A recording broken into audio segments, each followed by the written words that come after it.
far right side of media with our guy Nick Fuentes, because he actually had a decent breakdown of what's going on. All right, guys, let's hear out from this guy. As the Russians achieve more territorial gains, morale goes down.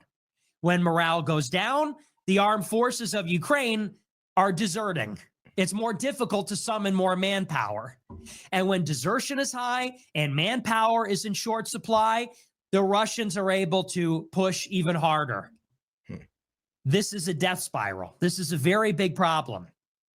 Now, what does this have to do with the diplomacy? So Russia is winning. So suffice to say, as this has become an attritional war, as Ukraine's personnel problem becomes more acute, its manpower problem, as Russia makes more territorial advances and morale on the Ukrainian side drops, and all of this becomes a death spiral, what this means is that Russia does not really want to end the fighting. Obviously. Why would they? This is why in Washington, it's like literally playing basketball and your team is up like 21 and the other team's like, nah, we just want to stop and cancel the game. It's like, no, we're going to finish this out. We're going to win the entire game now. That's the position that Russia's working from. They're up 21 points, and we're trying to call the game like, no, we're just going to end it here. Let's call it a tie, guys. And Russia's like, no, it ain't no tie. Like, we've taken most of the land. We've broke through y'all front lines. Talk to us nice.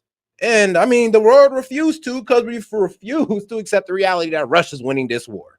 It's tough to accept, especially when the Biden administration been putting all this propaganda out that Ukraine is winning. They're actually putting up a good fight. They could win. We just got to keep putting our profile pics as Ukrainian flags, and they'll make it to the finish line, guys. Well, I mean, look where we are now. Been a bit of a reality check. In Europe and Ukraine, they are still delusional. Zelensky and the Germans and the British and the French, they all still believe that Russia is going to leave Ukrainian territory permanently, that Ukraine is going to get back all the territory they've lost and Crimea. And that's just delusional, because who's going to fight to take it back? Bro, Ukraine has zero ability to counterattack. That's over. And they barely are able to defend their front line. What they should do is a tactical retreat. So forget about taking territory back. It isn't happening anytime soon. In Washington, there's been a bit of a reality check, and this is why the American position in particular has changed. Originally, the American position was the same maximalist position as the Europeans and Ukrainians. Yeah. We said that we will never recognize Russia's territorial gains. We will never recognize them as Russian territory. We will never recognize that they're under Russian occupation. We're going to fight for every inch of Ukrainian territory back. With Trump in office, that has changed. Trump has made major concessions. And the two biggest ones are these. Trump said in February that NATO membership is off the table. We'll talk more about that in a moment. In addition, Trump has floated the idea that Ukraine is going to have to give up some territory. He's waffled a bit on that, but he, unlike Biden, has floated the idea of land swaps, of territorial concessions, even legal. Yeah, because, I mean, even towards the beginning of the war, there was even, like, people coming out about Ukraine, like Coach Red Pill, the guy who died in Ukraine, was going like, no, Ukraine's lying. They're actually losing a lot of soldiers, and they're not, and they cannot win this war.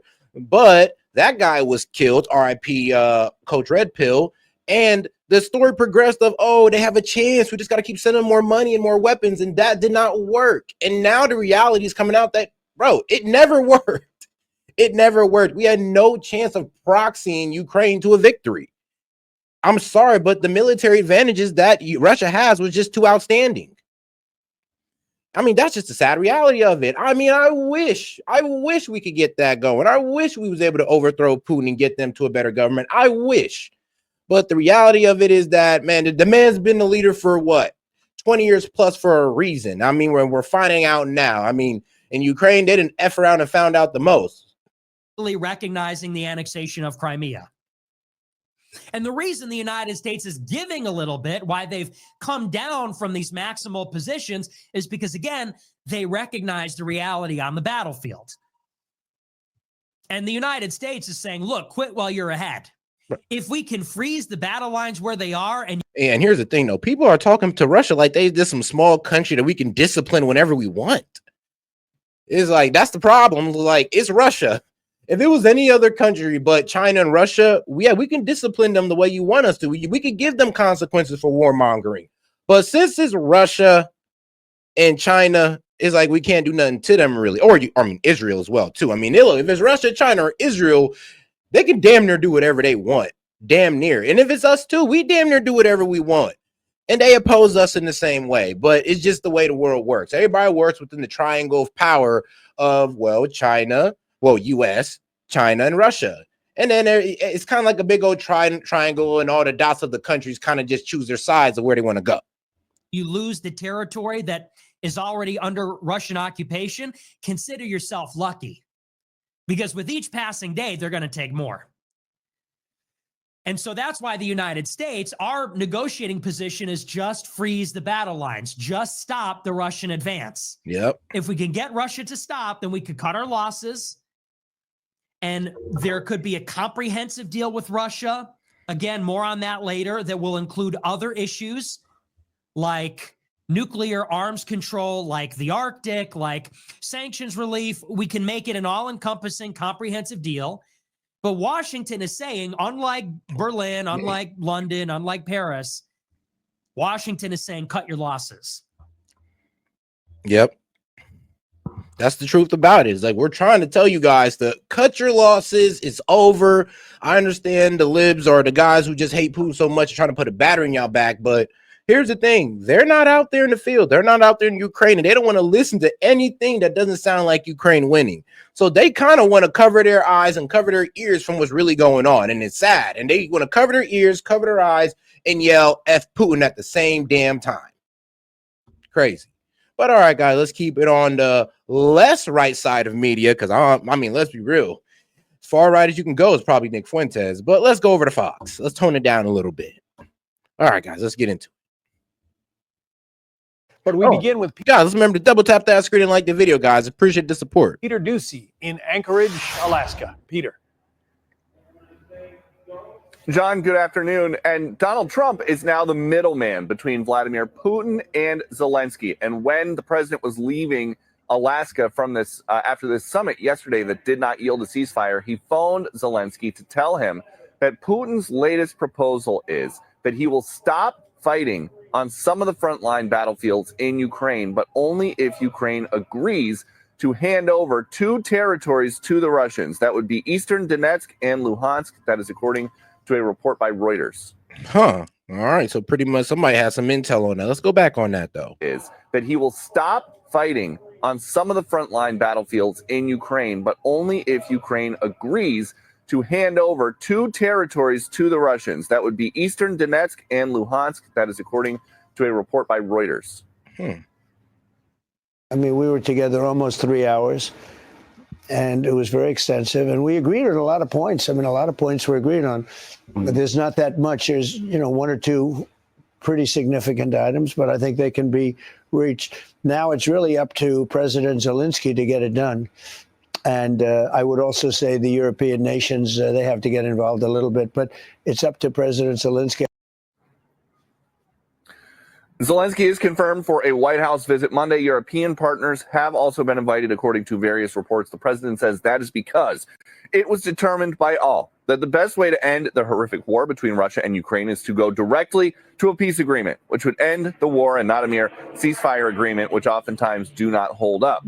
Between now and then, Zelensky is concerned that, quote, based on the political and diplomatic situation around Ukraine and knowing Russia's treachery, we anticipate that in the coming days, the Russian army may try to increase pressure and strikes against Ukrainian positions in order to create a more favorable political circumstance for talks with global actors. And despite his refusal to end the war yet, Putin says he sees progress.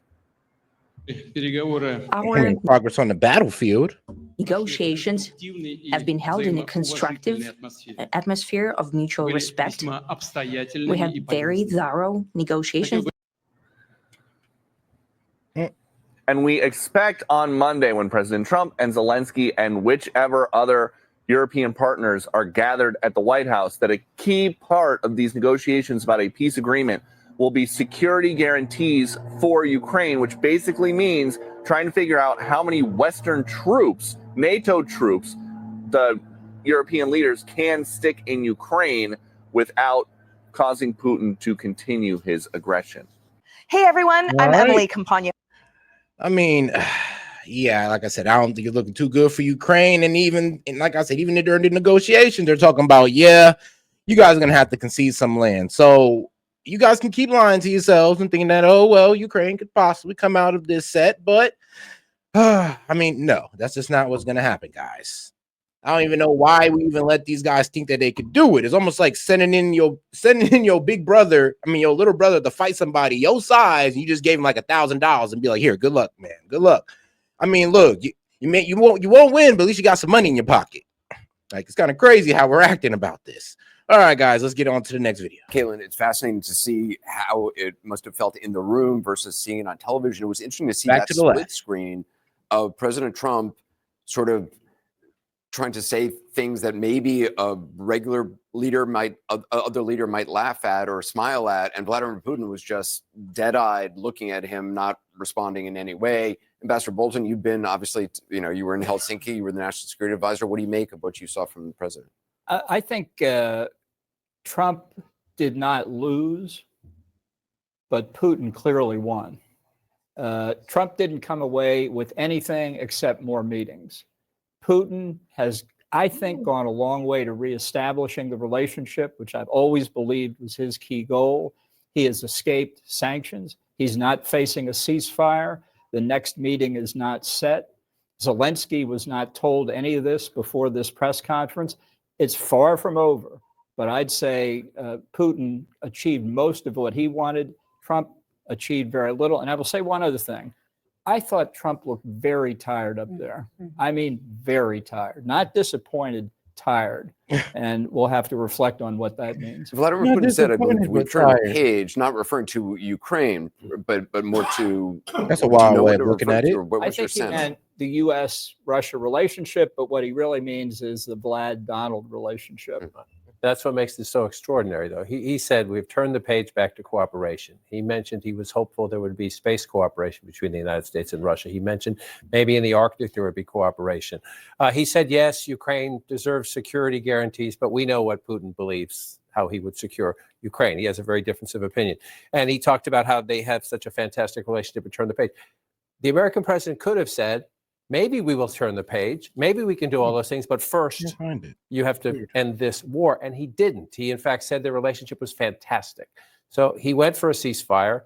He leaves with nothing. Putin got a flyover, a red carpet, a lot of handshakes, and a lot of great state TV coverage back home. I think it's even deeper. He got out of diplomatic penalty box. 3 minutes are up. Yeah, Putin did. He's got the ability, the fourth threat of sanctions not issued. I think that's why he came here, was to avoid sanctions again and keep the economy, while it's rickety, afloat. And he's allowed and permitted to keep the war with no political consequences. Here's the thing, though. I mean, like, how much more sanctions can we honestly put on this man? This man's already buying oil in Chinese yuan. Like, what else can we honestly do? That's why Trump has switched up the whole sanction thing to tariffs, because tariffs will be a whole lot more effective than sanctions right now, because Putin's already found a way around them.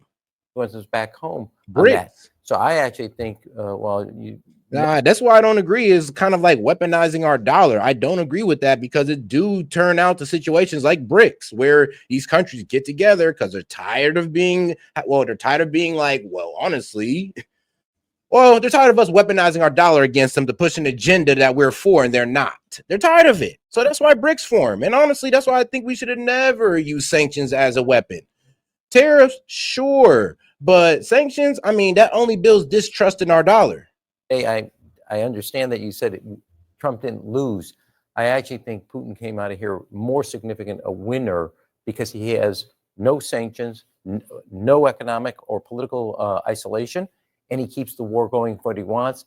And I sit here, we watch this, we've been waiting. I think I know less today than I did when this started. Jill Doherty, former Moscow bureau chief. I mean, you've read Russian tea leaves for many decades. Yeah, well, I mean, he hasn't changed his position.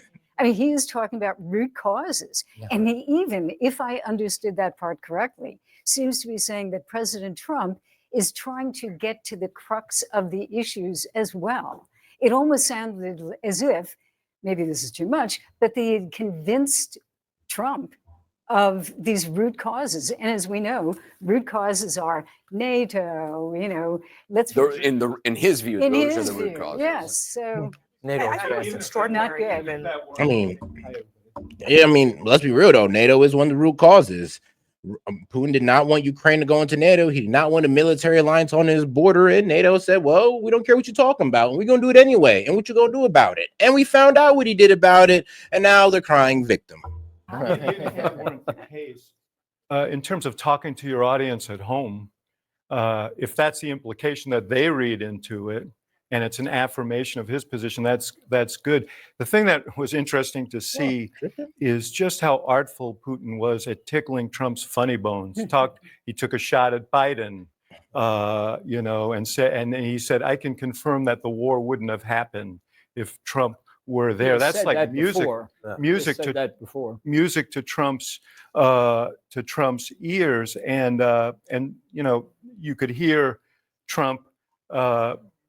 You know, you could sense that was landed well with him, and then he started talking about Russia, and he went all back. I mean, Putin is remember when we went to Moscow in 2009, and Putin was talking to President Obama, and he said, "You know, you're an educated man. I'm just an old security apparatchik." Well, you saw some of the old security apparatchiks. I'm just a country lawyer. You know, the longer I sit here listening to everybody, I'm wondering about the White House's decision making in a lot of this.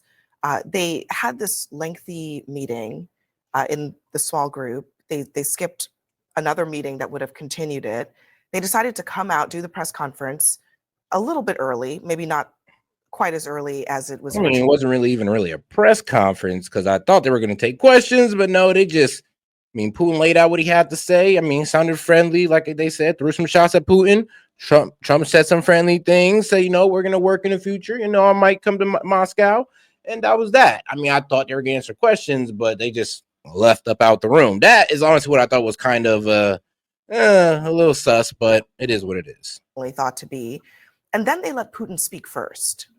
And they let Putin speak first about something that Putin described as an agreement. He said it was perhaps a starting point. So maybe there was something agreed to. Whatever that was hasn't been communicated to European allies or Ukraine. It was not reiterated by President Trump. We know nothing now that we did not know 4 hours ago. I'm just not understanding the White House's decision making in setting this up this way, because maybe there was something agreed to, but they clearly are not confident enough in it that they were willing to say so at that podium. Well, Ambassador Bolton, do you think there was something actually agreed to? It certainly sounds like there was something, but the fact they wouldn't announce it says it can't be very substantial. Yeah. I think, Abby, the answer to your question is there is no White House I'll agree. I think that they agreed to something as well, but it just is going to make Trump look bad. And I mean, that's why Trump keeps trying to, well, honestly, not keep trying, but rightfully placing blame on Biden, calling it, yo, this is Biden's war. So you guys just blaming the results on me isn't really fair. And that's what the libs are going to try to do. They're going to go ahead and try to blame, oh, well, you had to concede. It's Trump's fault that they had to concede land. It's Trump's fault that they lost the war. When no, it was Biden's fault that the war even started. And it's going to be Biden's fault for the sad result that we're going to get in this war, or the sad outcome. So for you guys to try to blame this on Trump, the guy who's trying to bring peace to the situation, is asinine. Right. It's just whatever they want to do. It's hard under Trump under the best of circumstances. I can attest to that. And I think today it broke down completely. I think when you say there's no White House decision-making process, you mean it's whatever President Trump is thinking in that moment. Yes. And then people say, yes, sir. And that's how it happens. I think the mood in Russia after this is going to be close to euphoric. I think in the United States, it's going to be confused. And I think in Europe and Ukraine, it's going to be very depressed. I want to check on Fred Pleitgen in Moscow to see what kind of reaction or coverage this is getting there. Fred? Yeah, it's getting wall-to-wall coverage, Anderson, here in Russia. And as you can imagine, the Russian state media are pretty happy with the outcome so far. One of the things that's getting played again and again and again is President Trump saying that there could be a follow-up summit, and President Putin then saying next time in Moscow. That certainly is something that the Russian press is sort of zeroing in on, generally saying that they believe that the meeting went very well for Vladimir Putin, obviously outlining the fact that Vladimir Putin does not appear to have made substantial concessions to the U.S. president, certainly not towards any sort of ceasefire. I mean, the man then took enough territory that we can give up territory that he never planned on keeping. I mean, that looking like their strategy right now is kind of looking like, look, we took some land and I mean, we're ready to give some away because we never planned on keeping it. We already got our goal here, and that was the 10 to 20% of Ukraine, or the Russian speaking parts of Ukraine, or the guys who voted that they want to be part of Ukraine. It is what it is. And then shout out to my man Vladstein. He said Ukraine didn't even care for the Donbass region. I mean, I know, but they won it though, right, Vlad? Like, we don't care for it, but we won it. It's like, I know. It's like they started caring about it once Russia said, all right, guys, if you don't care for it, we'll take it over. And they're like, whoa, no, what you mean? Well, we care about those guys now, even though we kind of just, I mean, kind of persecute them for being Russian. That might be imminent. The fact that the Russian president spoke about the root causes of the conflict and that those need to be addressed, Russia's security concerns as well. That's the exact same rhetoric that we've actually been hearing from Vladimir Putin since the beginning of the full-on invasion of Ukraine. And looking at how this evening unfolded, certainly if you see some of the Russian officials that we've sort of been monitoring, Anderson, that have been talking about this, like, for instance, the spokeswoman for the Russian foreign ministry, she said, look, people have been saying for the last 3 years that Russia is completely isolated, and now they're seeing President Trump roll out the red carpet for the Russian president on U.S. territory, then saying that the U.S. media was going crazy about all this. So certainly the Russians right now treating this as a positive outcome for Vladimir Putin. It was quite interesting to hear because the Russian media actually did speak to some Russian officials that then came out of those meetings, and the Russian ambassador to the United States talked about a very positive atmosphere. The Russian defense minister said that he was very upbeat after hearing about the meeting. So generally it seems as though in the Russian delegation, the mood is quite positive, but here as well, no one really knows what the agreements are that allegedly were put in place by these two leaders, or that were agreed upon by these two leaders. But the mood definitely on the ground here in Russia, in Russian media, and it seems also in the Russian delegation, seems to be a very positive one, Anderson. Fred Blanken, thanks very much from Moscow. Ram, do you want to say something? Yeah, I want to pick up. The president looked tired, maybe a little also, I would slightly put it, tired and irritated because he didn't get what we all know he wants to go out there and announce that he had a win. Every day is, you got to have put the headline, you got to have headline points on there. If there had been a ceasefire, he would have come out and said, we got it. Yeah, and I wonder, I mean, you were in the North Korea discussion, we all watch it. I wonder if there was actually a firmer red line and they couldn't get to the place he wanted, and he got stuck on kind of get to that fork in the road and he refused to take it. I'm not going to be. I think there may be a potential here that. Yeah, I think Trump is looking for the best deal that doesn't look like he's just conceding to Russia, but that's the problem. I mean, like, he kind of got to. He has like no choice. He has no choice. He's trying to find a deal where this doesn't look like he just. And I mean, he just didn't overly give everything to Putin. And it kind of sucks because Zelensky should be the one taking this blame. But instead, all of Ukraine's problems and situation, the sad outcome that they're going to be forced to recognize is all being put on the American president's shoulders. I don't think that's right. I don't know why we're not blaming Zelensky for this, but instead we're blaming President Trump for the outcome of Ukraine, when we should be blaming President Trump for the outcomes of America. We're hearing all these atmospheric words, productive, all this. My guess is the second meeting on the economic side was probably productive. Inside there, you're at a logjam on some core issues because President Putin won't give in and President Trump won't give him what he wants. The question I have is, other leaders around the world irritate the president. He slaps tariffs on them. Right. He punishes them. Now, time and time again. But those are little dogs, little guys compared to Russia. We can bully, like, I don't like how they think we can just bully Russia like we bully smaller countries, okay? We can't do them like we do. We can't, I'm gonna be honest with you. We can't do Russia like we do these smaller countries, okay? We just can't do them like that. It doesn't work out that easily.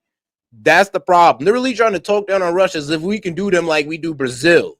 As if we can do them like we do EU, UK. It's like they're just, no, guys, I'm sorry. We can't do them like that.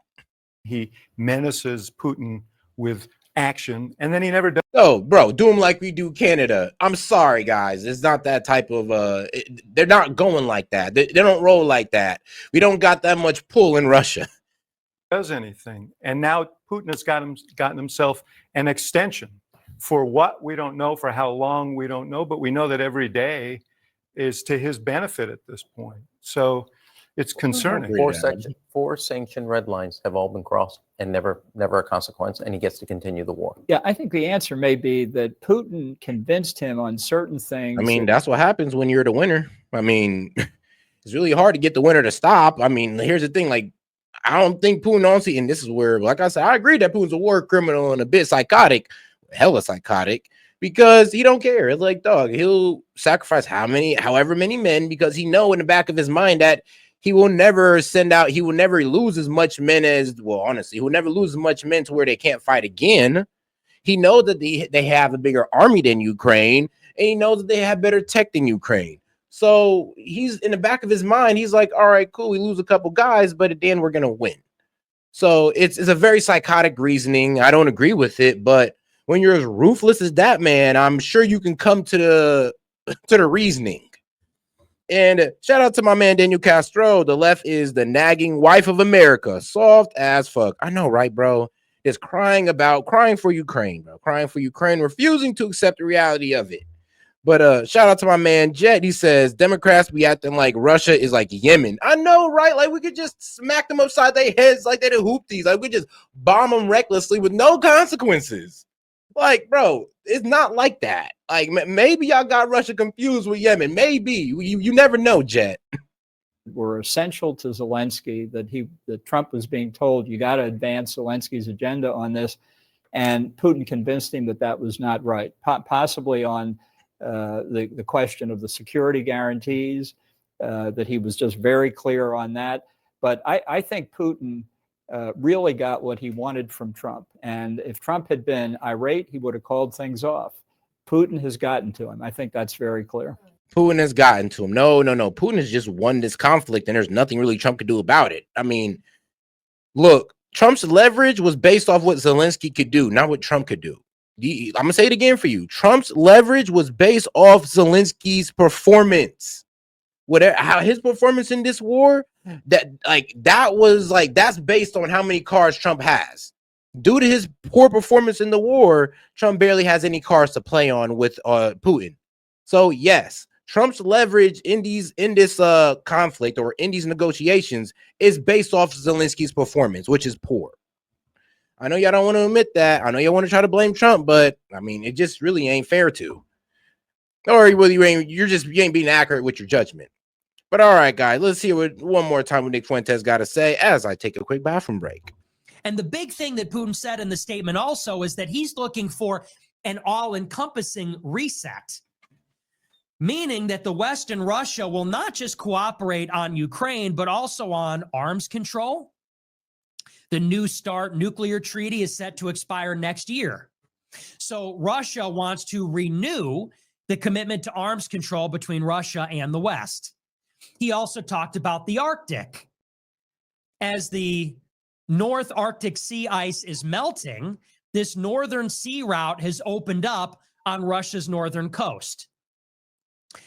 And they're going to start using that as a shipping lane very soon. It's going to become a very competitive, highly watched shipping lane as the sea ice melts in the Arctic. And as that happens, this is going to become a domain of military competition, of commercial transit, and increasingly China is encroaching on the Arctic. Years ago, China said that they want a seat at the Arctic Council. China said, we are an Arctic country as well.